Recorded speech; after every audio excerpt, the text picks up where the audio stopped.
it was 6 years until I finally got my degree. And I started out, I didn't know what I loved acting, so I was making movies, so I started out as doing a lot of acting classes, but then it was like, well, I've got to be able to make money. You hear that, you know, the medical field makes good money, so I started out as pre-med, thought I'd become a dentist. I wasn't really excited about some of those classes, and so I was like, okay, maybe not that. And then I had a friend that he was working with adolescents at a therapeutic boarding school, and he said, hey, you should just come interview, we've got a job open. And so I went and I interviewed, and I got the job, and then I started working with teenage boys up in Provo at a program called The Journey, The Rising Phoenix. So I worked with teenage boys there for a while, and then that's where it clicked for me, and I was just like, oh, this is what I want to do for the rest of my life. I want to teach and help young people and people just learn who they are, what their purpose is, and to learn to make better decisions so they can be happy and successful. And so that's where it clicked for me, and then I was like, okay, now I have a direction where I can go with my schooling.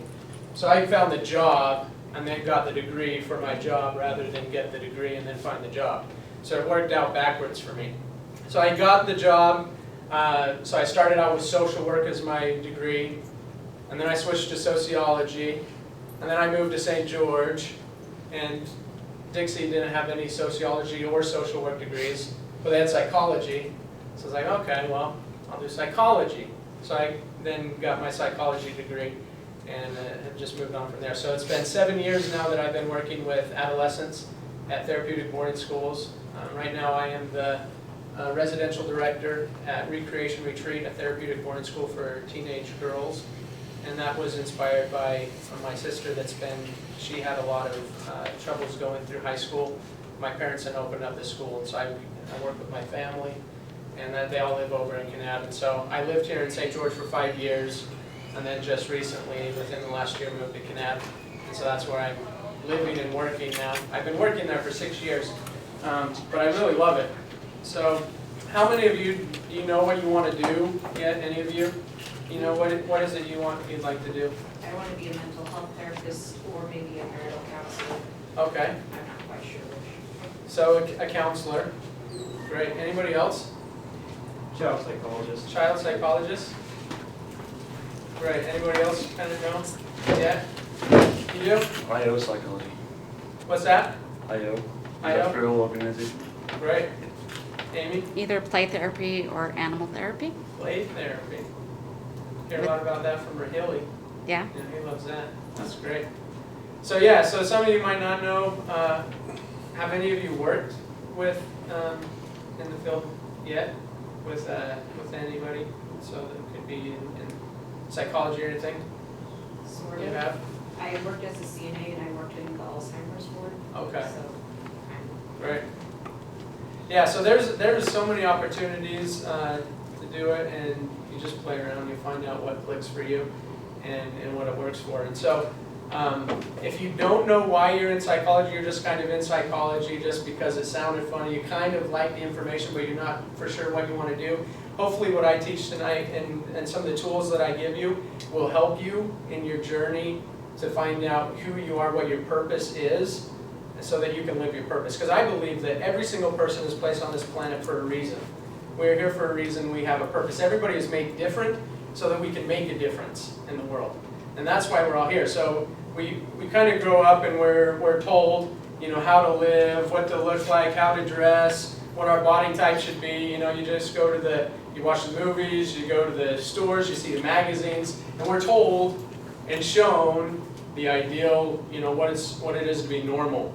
And that really messes with us, and a lot of times we get disconnected from who we truly are because we're so worried about trying to impress other people, or I want to be like so-and-so, or, you know, and then we get stuck in this game of life.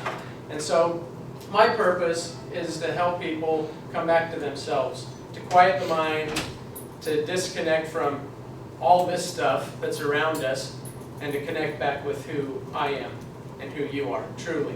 You know, with your spirit, your body, and just come back to who you are and what your purpose is. And so I've kind of grown up doing different things. And how long have I worked with? I worked with in therapeutic boarding schools, as I said, for 7 years. But really, I I was a mentor in high school for people in elementary school. So there was people that were adopted, and I just kind of got dragged into it. I didn't really know what I was doing, but they're like, oh, you should be a mentor. I'm like, okay, so I'll be a mentor. And so then I was assigned to some kids to, I would meet with them after school and check how they're doing with their schoolwork, and did they have friends, and I would just kind of help involve them and help them socially. There was 2 boys adopted from Colombia, and so that was a great experience for me, starting out there. And then I had a lot of opportunities to be in student council, so I got to work with other kids in my age and then grades younger as I got older. And I really loved it, and I had great experiences with that. Then I got to go to Germany, spent 2 years in Germany for an LDS mission, and really there we used 12-step programs to help people with addiction. We help people live their life on principles and come back to living lives of happiness. And again, I was young and naive a little bit there. I still am, I'm sure, compared to where I'm going. But I didn't really understand what I was doing. And then afterwards get into this field, and then kind of now learning the psychology behind it and everything, I'm starting to see the bigger picture of what we're really doing in this field, which is changing lives, helping people to figure out who they truly are and live the life that they were meant to live. And it's really a rewarding job to be able to help people in that capacity. So, little story. I grew up in a tiny town, 350 people, pretty small. I usually said 350, but the actual it's actually 379, so a little bit bigger than 350. And so it was a tiny town, grew up doing a lot of different things, made a lot of movies. But recently, so here we are, so 2011, I was working at the school, and we have a bunch of the girls in there in charge of doing all their chores, so they clean the kitchen and everything. And during the summer, they didn't do a very good job. So the leaders weren't checking the chores very good. And one time when I went in and I was emptying the plate, and there was the trash can here, moved the trash can a little bit. There was a little bit of food that had got stuck under the trash can, and there were some maggots on this food in the kitchen. That's not very clean. That's not very exciting. So a lot of the kids were like, the girls were really sicked out about it, like, oh my goodness, there's maggots. And I'm just kind of weird myself. And so a song came to my mind, and I just sang, not so long ago, in a trash bin far away, there lived a little maggot named Fred. And I was like, oh my goodness, that's hilarious. So I texted that to my wife, and she texted back and said, Fred was an orphan due to a tragic accident that occurred. And that's got my mind going. And so then we went over to the classroom, and if you work in this field, the classroom, that's for me the most boring time, because they're sitting there doing their work, and then we're just observing them and watching them do their classroom work for like 4 hours. So it's kind of boring. So I took some time there, and I was just writing down this story. And I wrote down, we had a whiteboard in the classroom at the time, so I just wrote the story on the whiteboard, a chunk of it, and just to kind of get a reaction from what was going on. But then after a while, I looked back at this story and went, wow, there's actually a message to this that could be beneficial to what's going on around us. And so the idea came, we'll turn it into a children's book. And I did, and then I was like, okay, now I need to find somebody to illustrate it for me. And the years go by, and I had 5 different people that said they were excited to illustrate the book for me. And so they started, but none of them could get past page 2. And I never knew why until 3 months ago. I found out it was my job to illustrate the book. And I was like, oh, okay, great. So it took me 3 years to figure that out, but it was my job to illustrate the book. So now it's in the progress. 24 pages are complete, illustrated. I've got 7 more to go, and I plan to have the book out for sale come November. So you can look for that. It's called A Maggot's Life. Who writes stories about little maggots? I do. But I'd like to share that with you, because a lot of what this message that I have, it comes from this story. And what's in the story, I didn't even realize it was in the story until March of 2014. So almost 3 years after I had written the story, then all of a sudden, I'm getting some ideas of what's really behind it. And you'll find out it teaches about a problem in our world which I call the maggot syndrome. And then the solution is also in the story. So maybe you might pick it out. I'm just going to read the story to you real quick, and then we'll go into the details of what the maggot syndrome is and how that's affecting you and me. So this is Maggot's life, and I'll go ahead and read it.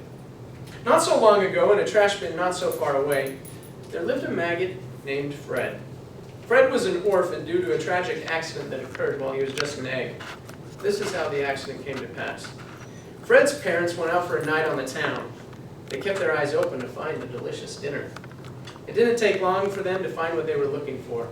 A dog had just finished leaving behind what to them was a crappy buffet, literally, on the sidewalk. Mama and Papa Fly were so delighted to find such a fresh, hot dinner. They landed and dug right into their heavenly delicacy. They were enjoying themselves so much that they didn't even notice what was coming. What was coming was actually not a what, but a who. It was little Tommy Thompson, happily skipping down the street wearing his brand new shoes. He was so distracted by all the buildings, lights, and busy city happenings that he didn't even notice the fresh pile of dog poop on the sidewalk. He landed right in it. The momentum from his skipping actually caused him to slip and fall right on his rump. He had no idea that he had been the cause of the tragic accident that had killed Mom and Papa Fly. All he was worrying about was what his mother was going to say about him getting his new shoes dirty. Now back to Fred. A few days later, Fred was feeling sorry for himself and just plain down in the dumps. He was grumbling and eating a rotten banana peel. Then Grandpa Fly came by for a visit. "Fred! Fred, where are you?" called Grandpa Fly happily. "Here," said Fred gloomily. "Fred, what on earth are you doing in a rotten banana peel?" "Eating," said Fred. "Now you come on out of that peel, boy, and listen to your grandpa." Fred grudgingly wriggled out from the peel. "Now," said Grandpa, "first off, you need to know that you deserve better than rotten banana peels. You have a lot of potential. Can't you see it?" "No, not really. My parents are dead, and they left me in this dirty trash bin. What do you expect of me?" said Fred. "Well, I expect you to take charge of your own life and stop blaming your parents and circumstances." Fred responded to his grandpa sadly. "Oh, what can I do differently? I'm nothing but a little maggot." "Well, one thing you can do is stop eating rotten pills and eat some of the more fresh and nourishing foods around you. There's plenty of it. You just have to look." Fred looked around him and did notice a few other pieces of food that weren't moldy or rotten.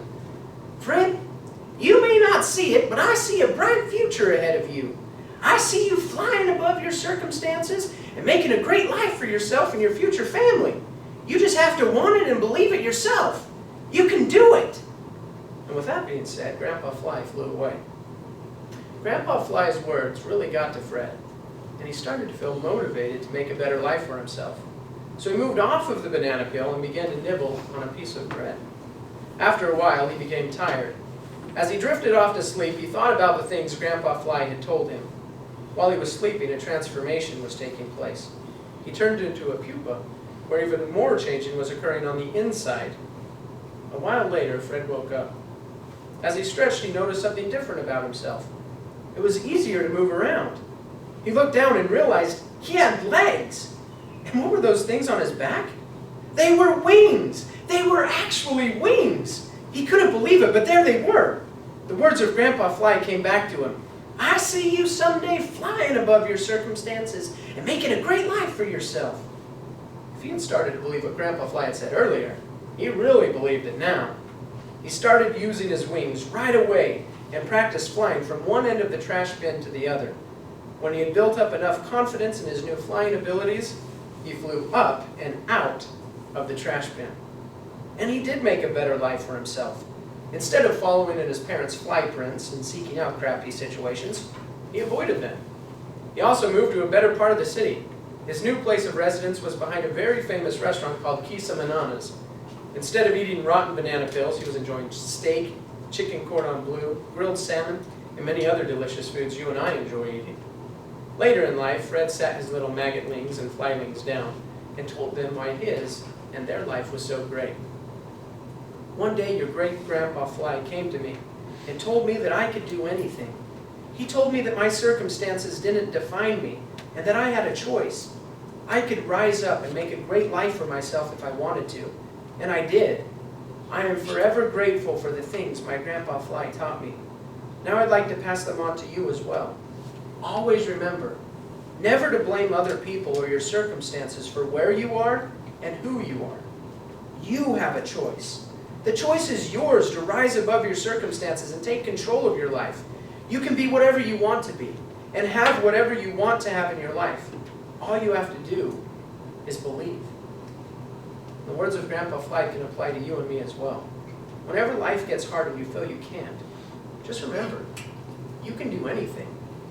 All you have to do is believe. So that is a maggot's life.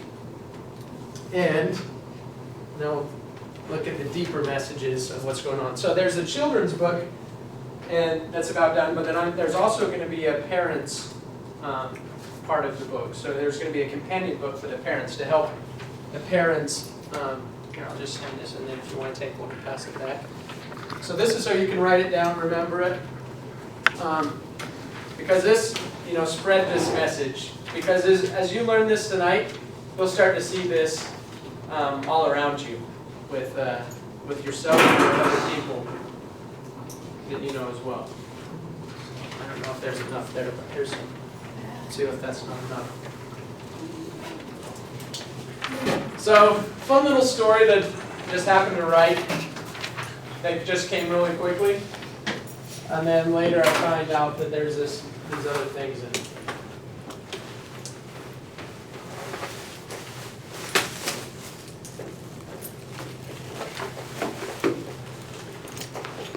So there's 3 parts to the maggot syndrome.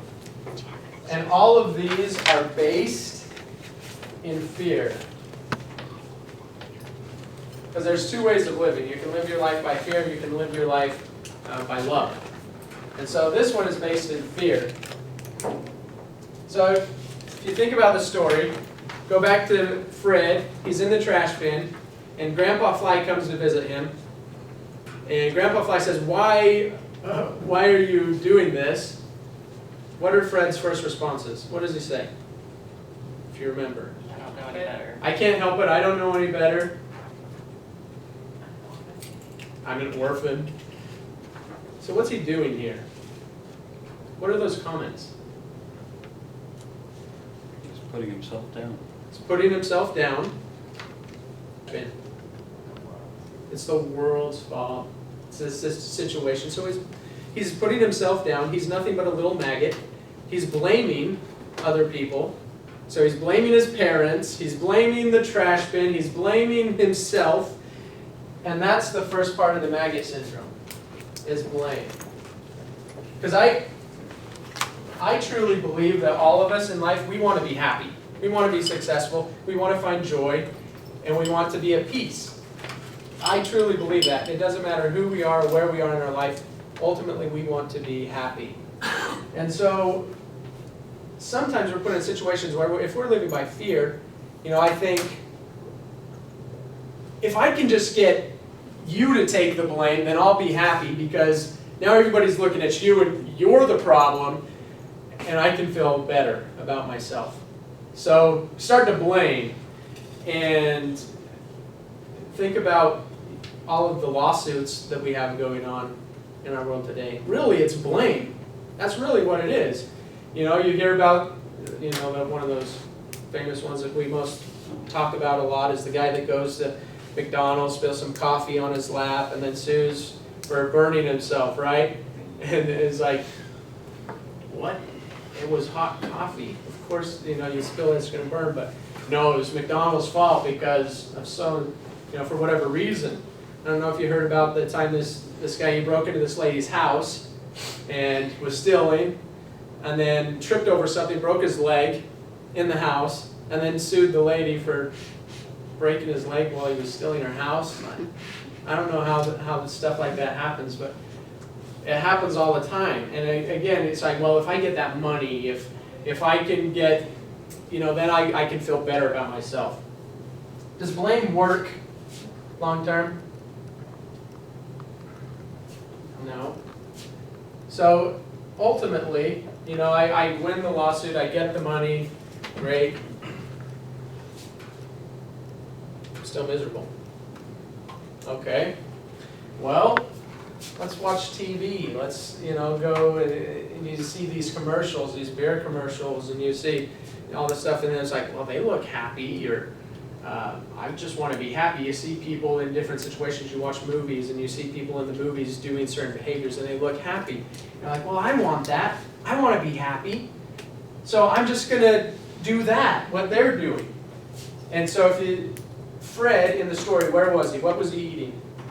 Rotten banana peel. A rotten banana peel. So he's eating a rotten banana peel. That would probably be unhealthy. So here we have unhealthy behaviors. So I'll just put unhealthy B. Unhealthy behaviors right there. And that, it starts out innocently, because we really just want to be happy. We're looking for, to get out of the misery that we are in for whatever reason. And that could be relationships, codependent relationships, abusive relationships. It could be shopping, become a shopaholic, gambling. It could be drugs. It could be, you know, any behavior really. Because in this state, when we're in fear and we're trying to find our happiness outside of ourselves, anything we do will be unhealthy, because we'll go to extremes. And so he was in this rotten banana peel, and if you notice in the story, he was like inside the rotten banana peel. He was wrapped up in it. And ultimately, these unhealthy behaviors lead to addiction. So they trap us in addiction, and it gets so weighty that we just get wrapped up when it blocks out all of the light, all the chances for happiness that we see around us, all the hope. And so we become hopeless because we're trapped in this addiction, and it's miserable. And fortunately, this next thing did not happen in the story. But if this continues, eventually it comes to just giving up. So that's the last stage of the maggot syndrome. Give up. And with that, you know, you look at the suicide rates in our world. They're skyrocketing. We've got more people now dying to suicide than car crashes. And it's really the same. It doesn't matter what age you are. It used to be the older adults and teenagers that had like the biggest areas. But now it's any age. You know, we've got children. At a middle school over in Kanab, I had this mother come to me a week ago and tell me that her 12-year-old daughter just started cutting. She found that her 12-year-old daughter was doing self-harm. 12 years old. Can you imagine? 12 years old. We've got people that are just really stuck and struggling with low self-esteem, and you know, we've got crazy behaviors happening at younger and younger ages. Does anybody here not know anybody that has committed suicide, or at least known of somebody that's pretty close? Or how about had suicidal thoughts yourself, right? I don't know if there's any of us that have not had suicidal thoughts at one time or another in our life. And so it's scary that it can get there. And that's why we need the solution to the problem. So what saved Fred was he had his grandfather Fly came down and pulled him out of this right here. And that's why with psychology and the work that we're going into is so needed, because you get to become those grandfather flies, so to say, to help rip people out of those addictions before they get to this place, hopefully. We can't make anybody do anything, but hopefully we can get there. Can I erase this? Yeah. Okay. And then I'll put the next one here. So the next one is the grandfather fly solution.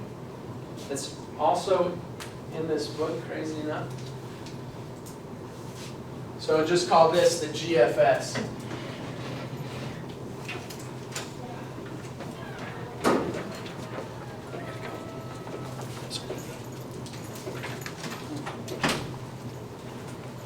So just looking at this, so if we're counteracting it, what would be the opposite of blame? Responsibility? Responsibility? Yeah. Accountability.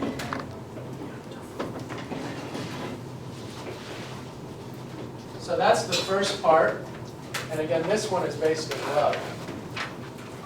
So accountability. So I've got to be able to be accountable for my life and realize that I've got the control, I've got the power for my life. But if I'm over in that state where I really don't like myself, I really struggle with myself, why would I want to be accountable for myself? That just means I caused all the problems in my life. No, thank you. I'll stay over there with my addiction. So that's why we've got to do something else here. And it starts the first one with, so the relationship with ourselves. We've got to heal the relationship with ourselves. That's number one. Because if you don't have a good relationship with yourself, you can't have a good relationship with anybody. So first it comes back to yourself. We live in a loud world. There's so much distraction, so much to keep us away from ourselves. A lot of the girls that I work with, they don't like silence because that means they've got to be with themselves and their thoughts. And that's scary. And they don't like that. So we've got to heal that. We've got to make that relationship better. And if you think about your own inner dialogue, what you say to yourself most often, you know, what kind of things do you say to yourself? You drop your marker, oh goodness, I'm so stupid. I'm so clumsy. Why didn't I just do that? That's so, I mean, I'm ridiculous. That's ridiculous. I'm sorry. How often do you catch yourself doing something like that? You just make some little mistake, you tip something over, you forget your homework, and now all of a sudden you've just got this dialogue running, this like, oh man, you knew better, and this, you're so stupid, and you've got this stuff, you're just beating yourself up. Really, we're conditioned pretty quickly, you know, to have this inner dialogue that's negative. So we've got to stop that, and that starts with, you know, this first one. I don't know how many of you have heard of I am statements. Have you heard of those? Power statements, declarations. Ring a bell at all? Okay. So I am statements. So here's a tool that you can use that will be helpful to you and anybody you meet that might be struggling with this. So what you do is you list the top 10 negative comments you say to yourself most often. So you just take a piece of paper and you say, okay, these are the top 10 negative things I say to myself most often. And if you're not aware, if you're not sure, just track it for a couple days. And just anytime the thought comes, write it down. Like, oh, I just said I'm stupid. Okay, say. And then after a while, you can get your top 10. And so then what you'll do here is you'll counteract it with the 10 positive. So instead of I am stupid, I say, I am smart. And that will neutralize it. But we don't want to just neutralize it. We want it to go, you know, better. So it's recommended, my mentor has told me that when you counteract it, you say, I'm smart, and then you say something about your physical body. Because in our society, the physical body is attacked. You know, there's so much negativity, negative thoughts about the body because we don't have that six-pack, or because we don't have that body that they show us on the magazines. So there's a lot of negative self-image, you know, that we have. So counteract it with the opposite. I'm smart, and I've got beautiful eyes. See these? You know, and so you say something about your physical body. I've got great hair. I love my elbow. You know, whatever it is, something about your physical body. And then you do the list of 10. And so we're going to practice here. So I'm going to give you a little bit of time. So write down a couple that you might be wanting. If you think it's an area where you struggle and you would like to be really good in that area, you can say, I am great at math. I am a mathematician. I love statistics. I am great at stats. You know, you say this to yourself over and over. You got to get yourself to believe it. You know, I love Dr. Carlson. You know, I know some people. Is he still here? Yeah. Okay, I do love him, actually. I heard a lot of nightmares about him before I took his class. And I was scared. So was I. But it I wasn't think we that all bad, were. you know. So I've made it. So, you know, what is it? So come up with some ideas. I had a slideshot for this, but I don't have that right now. So if you want to just write down a couple on a sheet, and then I need a volunteer. So wait, so as soon as somebody's ready, a brave soul.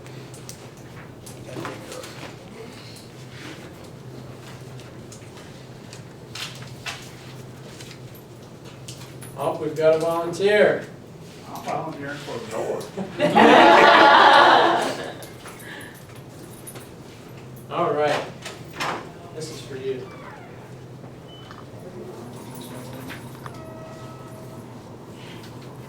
I'm not going to tell you what you're volunteering for until you volunteer. All right, I'll volunteer. Okay. That's true. Did you have some item statements? Do you have one that you can say? The good ones? Yeah. Sure, yeah. Okay. You move. Now, are you a Star Wars fan? No. Okay. I've seen one. You've seen one. Okay, well, I'm not giving you the lightsaber then. I'm going to give you the fancy sword. All right. So here's something you can do as well. Careful with that. It's gold. That's I real mean, it's gold. pretty important. It is. So you play it up. So you want to get your subconscious to actually believe what you're doing. It's like a legit sword. It is a legitimate sword. Yes, you could kill somebody with that. But So I'll keep it cheap. I don't recommend that. But you can actually pull it out when you do this. So what you're going to be doing. So if the negative comment comes in like, oh, I'm so stupid, you're like, oh, hold on, I'm changing this. I'm smart. Did you notice that difference? My subconscious is not going to believe me. It's like, no, you're not. Okay, you're right. You know, and then you keep going. So you've got to have energy and passion into what you're saying. So if it comes in, I'm so stupid, you're like, no, I'm not. I'm smart. I'm amazing. And then you just go into it like that. Oh, okay. So you got to have power and passion. And then if you have a sword, like this. Cut those demons down. Yeah, yeah. And then you stand in the mirror in the morning as you're getting ready, and you're like declaring who you are and what you do. Pull a sword. No, but you can get your own sword, and I highly recommend it. Okay. I've got 5 swords, and I love them. Just make sure you wipe Okay. So you've got a couple statements you'd like to say to us. Yeah, sure. As soon as you're ready, let us know who you are. All right, well, first thing I thought of that was actually bad was, man, I freaking suck at behavioral neuroscience, right? So, no, I actually understand every freaking thing that comes up in behavioral neuroscience, okay? I do. I swear. I promise. And if I don't, I'll learn about it. You know? I'll read some stuff. I'll read extra. It's fine. I'm actually pretty How good. many of you believe that? Do I need to You keep believe this that? You one out? believe that? Do I need to I keep think this you one need to out? take your sword out. I think you do. It's really scary, but alright. Tell us how good you are at neuroscience, behavioral neuroscience. Well, I think Just I'm tell us how good you freaking are. fantastic at behavioral neuroscience, okay? I'm freaking great. I will get an A in this class. You better believe it, okay? That was better. Did you guys start to feel that? Better? It died off there at the end, though. You carry it through all the way to the end. You got to have that grand finale. I mean, I just lose my stream of consciousness, man. Alright. She's like, wait, I gotta slow down to think. Alright, you're right? Like, I have to calm down to think for a second of what I'm going to say next. And then it goes back up. Yeah. Right. Alright, well then, I guess, no, I don't guess. I am sure about this. I am sure that I will not lose my train of consciousness this time, and I will continue to be energetic about this crap the whole way through, and I'm great at behavioral neuroscience, guys. All right. Is that better? Shut this down. It's really freaking me out. Thank you for volunteering. That's true. That's true. This is for you for volunteering. Congratulations. Thank you for your courage. Give her a round of applause. Yeah, that was great. Do we have a Jedi here? Are you a Jedi, Andrew? No. Come on. You want to do it? You want to say some words? Huh? With Mace Windu's lightsaber? Okay, that's pretty sweet. It is pretty sweet. It doesn't make noise and it doesn't really light up. I got my son one and it broke. Mine's still here. Yeah, the classic ones are always better. Yeah. Oh, You want that? Andrew. Jedi Andrew? Just do it. I'm sensing the force is strong. Always giving up peer pressure. Always. That was the best. Always given the positive peer pressure. Ah. You don't have to. Okay. You just, we almost got him up there. Almost. Almost. Okay. Tried. Well, great job. So that's a tool you can use. So if you catch yourself saying some of those negative things, turn it around. And next time you say something negative, you'll probably remember this in here. You'll remember Dakota Yeah. standing up here with that sword. You go, oh, if she can do it, I can do it. It's true. Okay, so the next one. So once you start to heal that relationship with yourself, you start to love yourself and how amazing you are, because there's nobody else like you. And there never will be. You're powerful. So heal that relationship with yourself. The next thing is gratitude. And this is conditioning yourself to be grateful for everything that's around you. So Fred in the trash bin, he's in a trash bin. But after his grandfather opened his eyes, he said, look around you. There's some other good stuff around you, even right now where you are. They looked around and there was some other food that wasn't moldy or rotten. Wow. And that's in a trash bin. Wow. I know people that eat out of trash cans. People. You know, some people who live their lives just eating out of trash cans. So there's some good food in trash cans. So it doesn't matter where you are, what's going on in your life, there's something to be grateful for. And if it's just, well, I woke up this morning, I'm grateful for that. You know, start where you are. Start where you are. You don't have to be big and great all of a sudden. You start where you are and then move forward. So a tool that you can use with this is a gratitude journal. So I recommend to people that I work with, you write down every day 10 things that you're grateful for. Different things. Every day. So it's not, I'm grateful for my knee, I'm grateful for my knee, I'm grateful for my knee, I'm grateful for my knee, I'm grateful for my knee, I'm grateful for my knee. Next day, I'm grateful for my knee, I'm grateful for my knee. That doesn't work very good. Your subconscious is going to be like, oh, this is a bunch of crap. I don't believe you. This isn't working. You're not going to do it. So you do something different. So I say something you're grateful for. And I use this. I actually use this in this CD that you just got. That thanks to behavioral neuroscience.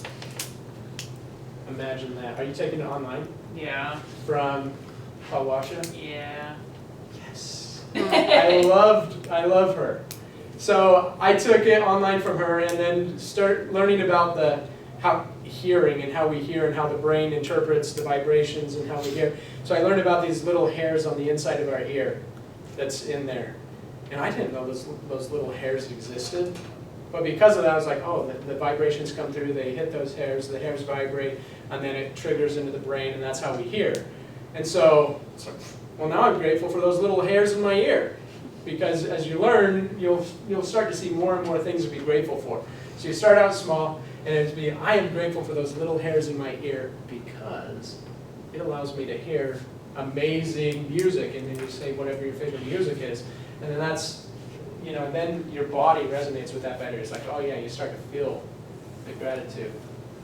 And then the next one, so now that you're grateful, now your relationship is pretty good with yourself. You've got a good relationship, you're grateful for where you are in your life. Now you can turn inward. But sometimes it's pretty scary to turn inward if you don't have these. You know, that's why a lot of people, they don't like science, they don't like to be alone with themselves, because it's scary in there. That negativity is more powerful. So turn inward. And in the story, that's where Fred started to think, and he started to think about his grandfather's words again, and then he turned into a pupa. So I'm not telling you to turn into a pupa, literally, but your purpose, your mission is inside of you. You were born with it. It came with you into this life. And that's the only place you'll ever find your passion and what you really enjoy is inside of you.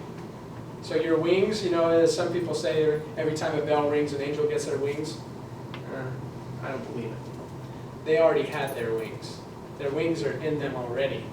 And so it's our job to find out that, to turn inward, find that out, and pull our wings out from the inside. And then that allows us to soar up and out of the trash bin and to be able to really have control over our life. And so that is what Turn Inward is all about, is finding your purpose. And I have a class that I teach. It's a 4-week class, and we go through just this section of this in 4 weeks. And it's in much greater detail. There's so much more here than I can give you in just an hour. But this is so important.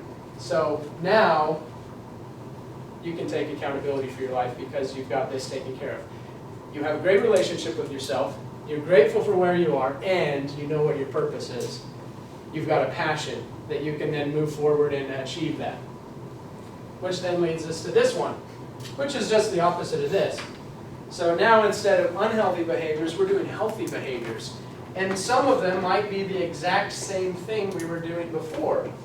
But because before we were in fear, and we had really negative relationships with ourselves, we were trying to find our happiness outside of ourselves to bring it in.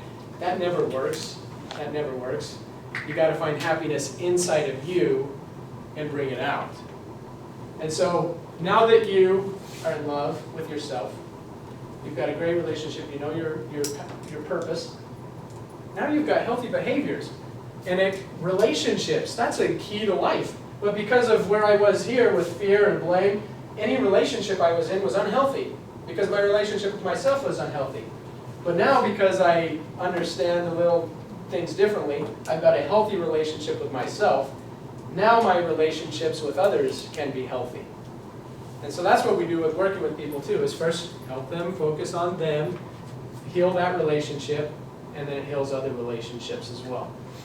I remember in one of Dr. Rahili's classes, as we were talking, there was an older gentleman in the class. He was in his 60s, and he talked about working with one of his grandsons, and he's like, his grandson has problems. He needs to get his grandson into counseling because his grandson was living with him. So he got his grandson into counseling, and nothing was working, and so he's like, well, I'm going to go to counseling too. And he goes to counseling, and the counselor says, well, why don't you look at yourself first? Make a change. So he was open to that, changed something in himself, and the relationship with his grandson got better. He's like, what? That is crazy. Whoa, that's just weird, you know, how that works. So that's amazing. And then, now that you're doing this, then it comes down to, instead of giving up, you give back. You become that grandfather fly to everybody else. Because it's our duty. Once we learn, and once we're able to find out how to be happy and get to that level in our life, it's our duty to then give back and teach other people how to do that.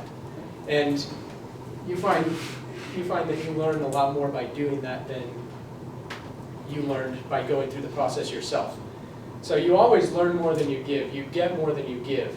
It's a weird principle that works. In order to get, you must first give. And by giving, I get, and I usually get more than what I gave. It's weird how that works. But it's a principle in nature, and that's how it works. So that's the solution and the problem, how you counteract it.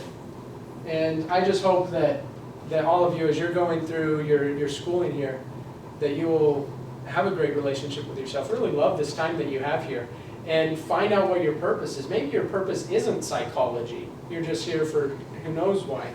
But find out what your purpose is, and as you live that, you'll have some of the greatest experiences, most joy in your life, and you'll really be able to live that life that you were meant to live. So thank you for the opportunity to be here. Now I'd just like to open some time up for questions, and I'll do a drawing real quick too, actually, before we do questions. So would you like to pick the lucky ticket? Well, you don't have to. I'm giving you an opportunity. You might pick your own. If I do, it's gonna be weird. What's the number there? 758601. Who's got that? I think my ticket's up there. Yeah. That's it? Yay! Wow. There you go. Cool. Thank you. Thank you so much. And one more. One more. Okay, I'm going to give you the lucky draw.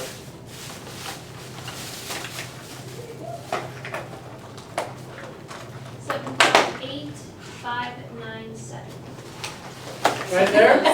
So close. Okay. Really, dang. This is a special pack. I don't know if you've seen those little Oh, yeah. tiny things before. But what I, These are my thought notes. those are great, yeah. So a gratitude journal, and then there's 3 there. So I use the black one for my negative thoughts, because I want to separate the negative and positive in my head. Okay. And so I use the black one for my negative thoughts, the blue one for my positive thoughts, and then the red one for my gratitude journal. And so that's just my recommendation. You can do what you want with them though. So yeah, thank you very much. Any questions about anything? Yeah. So why is it you can have like, why is it that you can't have healthy relationships if you don't have a healthy relationship with yourself? That's a great question. Like why is that? Is there any thoughts on that? Why can you not have a healthy relationship with others? What's that? You treat others the way you treat yourself. If you don't treat yourself in a loving, kind manner, you're not going to treat somebody else that way. Yeah. If you're always bashing yourself, putting yourself down, that's how you're going to treat somebody else. That's just not going to work. Yeah. And it might come out in a different way, because it might be, I treat myself like crap, but, I see myself horrible, but I see everybody else as better than me. So there's that worse and better than. But even in that, we're not treating people fairly because we're not being completely honest, because they're not that much better than us. We're all on an equal plane. And so that hurts them as well as us too. Does that help a little bit? Okay, great question. I don't know if it's kind of similar to what you just said to answer the question, but it's, for me, like if I'm bashing on myself, I would never do that to another person because I don't want them to feel the same way that I feel on myself. Yeah. So, So those are great questions.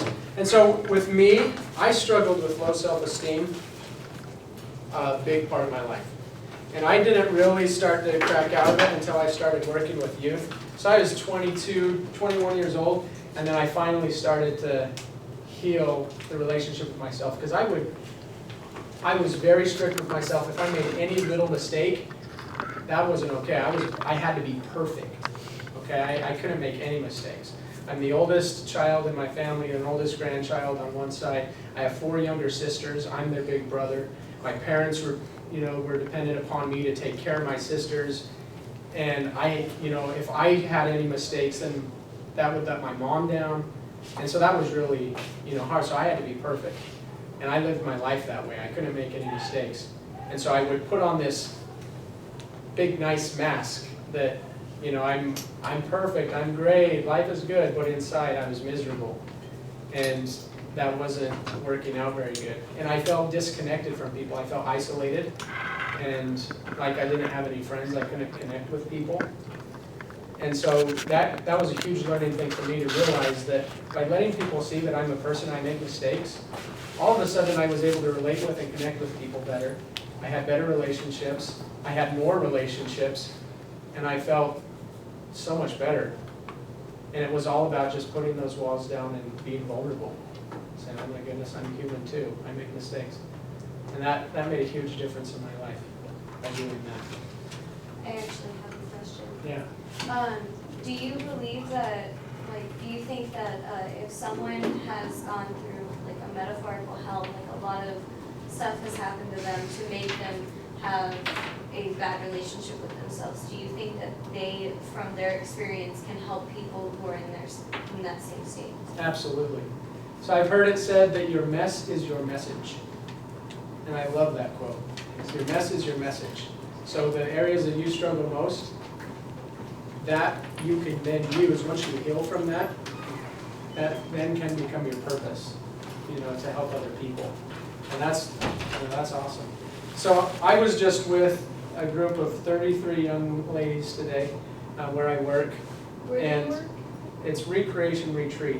So it's a therapeutic boarding school for young women. We call it a leadership academy from ages 13 to 18 in Fredonia, Arizona. But I was with them today and I let them know that I had the opportunity to come talk to you guys tonight. And so I said, if you had any advice, any tips that you would give somebody who's going into psychology that would like to work with youth at some point, what would you give them for advice? So that was our lunch topic as we talked right before I left. And so these are just some of the things that they said, which I thought were really good. So the first one is love. Do it because you love it, not because you want to make money. Do it out of love, because that will make the biggest difference, is them feeling the love. And one of my favorite quotes is, people don't care how much you know till they know how much you care. And that's a great thing to go by. So really, do it because you love it, you're passionate about it. Don't do it for any other reason than that. And then next, emotional boundaries. Because working with people is an emotional job. It's not like construction where it's physical hard labor. It's emotionally hard labor. And it's really, I think, some of the hardest work you could ever do, because there's no textbook that outlines everything. We have the DSM and all those, all this great information, but every single human being is different. So every situation you work with somebody is different. They have different beliefs, different experiences, and so you've got to be able to adapt and adjust and work with them. And so being able to have emotional boundaries. So I've got a lot of great tools that I use to keep myself emotionally healthy, because I can't let it out on the girls that I'm working with. I can't let it out on my coworkers. I've got to be emotionally responsible for myself, because I've come to know that emotions are energy, and it goes out. So you can always tell if somebody walks into the room and they're having a bad day. You can feel that, right? They come in, you're like, oh, they're not having a good day. So I've got to make sure that I'm emotionally mature. And so that if I have something that triggers me during the day, I have a system that I do. I go home, I get out my notebook, and I journal. I say, this triggered me because, and I write down a whole page of stuff that happens. And I find things that happened when I was 3, 4 years old that come up. It was like, well, I had this belief because of this that happened when I was a child. I'm like, oh my goodness, that is crazy. That's been affecting me for 25 years because of that happened when I was just a child. And so I get it out, and then I can rip it up, throw it away, I can burn it. There's lots of different things you can do with it once you get it out. And then I sit down with a new sheet of paper and I rewrite the story. I'm grateful for this experience because it taught me this, and now I have this thing to give, and I forgive myself, and I allow myself to be forgiven. And so I rewrite that story and belief that then moves forward. So that's a huge thing. Next thing, boundaries. Those boundaries, and we learn about it a lot in the higher division classes, the importance of those boundaries. Work on yourself. So if you're going to help other people, you've got to be willing to help yourself, as we say here. And it's a lifelong journey to know yourself. And so you're going to, as long as you're willing to keep working and learning on yourself your whole life, you're good. If you fail with people, okay, this is one of my coworkers said this. Her and her husband and kids, they just got back from SeaWorld. So she says, well, you can tell them if they fail with people, they can always go to SeaWorld and work with dolphins. So she said she learned while she was there that they have psychologists that work with the dolphins to train. So there you go.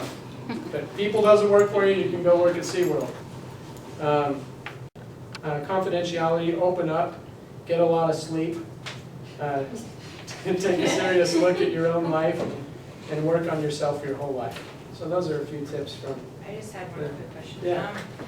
I think one of the hardest things for me has been, I have really serious ADHD that I've always, and so I've always just been accountable for my actions, and I'm need to be better, and I, go through the process, and it inevitably always fails for me so far.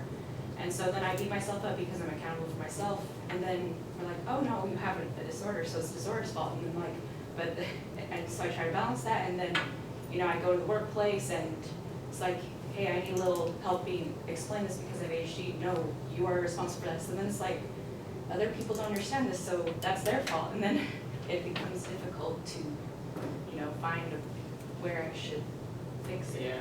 Yeah, I get that. And so some of it too with the blame, because if we're not careful, we could think, I'm being accountable for myself, but really I'm blaming myself. Which that's not healthy too. So you gotta be able to love yourself and be patient with yourself, because we make mistakes all the time. And that's how we learn. So learning to look at mistakes as good things rather than bad things. And be patient with other people too, because we're all in this together. We all make mistakes, and so if I'm triggered by something, that's good information about me, about that. And how can I then see people as people and love them for who they are and where they are, even though they're reacting to me asking for help or whatever that might be. And that's a great thing with working with teenagers too, in places like that, is they're not really happy to be there to begin with. And I'm the bad guy because I'm the person there working with them. And so I've been called every name in the book. I've been threatened on my life. My family's been threatened, and in detail, like how they're going to kill my son and my family and all this stuff in that moment. But can I see them as a person in that moment and still love them for who they are during their struggle? Because we all struggle, and it will pass. And then they come out of that, and then they say, I'm so sorry, I didn't mean that. And I know you didn't mean that. I forgive you. And that takes a lot of practice and time doing that too, with yourself and with others. Great questions. Okay, well, thank you so much for letting me be here.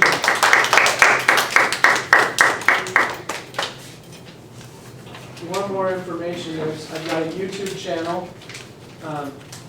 You can look up Austin Soderquist or RBP Messages. It stands for Remember the Big Picture. RBP Messages, that's on YouTube. Facebook, got lots of different things I can do if anybody would like help. Thank you, Amy. Thank you. We appreciate the again. Well, thank you very much. We really appreciate you coming in, especially on such short notice. Yeah, well, that was great. There's refreshments from that. Pink lemonade, cookies. So if you want some, go for it.